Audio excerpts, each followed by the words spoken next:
હવે સમાચાર વિગતવાર।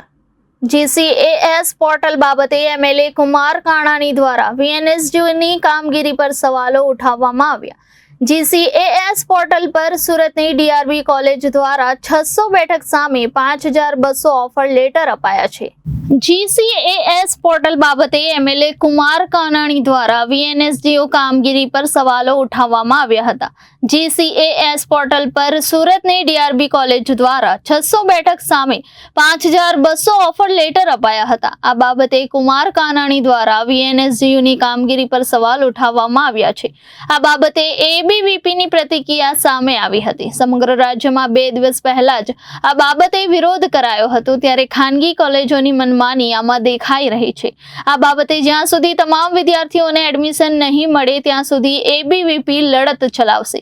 સુરતની કેટલીક કોલેજોએ બેઠકો કરતા વધારે વિદ્યાર્થીઓને એડમિશન લેટર આપ્યા છે, ત્યારે આ પ્રક્રિયાથી વિદ્યાર્થીઓ ગેરમાર્ગે દોરાઈ રહ્યા છે। કુમાર કાનાણીએ પત્ર લખ્યો છે સરકારને, કયા પ્રકારનું સ્ટેન્ડ શું કહેશો અખિલ ભારતીય વિદ્યાર્થી પરિષદ? અખિલ ભારતીય વિદ્યાર્થી પરિષદનો પહેલા દિવસથી સ્ટેન્ડ છે કે જે જીકાસ પોર્ટલ છે એની અંદર જેટલા પણ પ્રચાર કરવાના જે પણ બાબતો હતી, સ્ટેટ યુનિવર્સિટીઓને જે પ્રચાર કરવાનું હતું, કેમ કે કોલેજોને પૂરતી જાણકારી નહીં હતી, કેમ કે ફર્સ્ટ ટાઈમ આ પોર્ટલ જીકાસ પોર્ટલ જે છે એ ઇમ્પ્લિમેન્ટ થયું છે।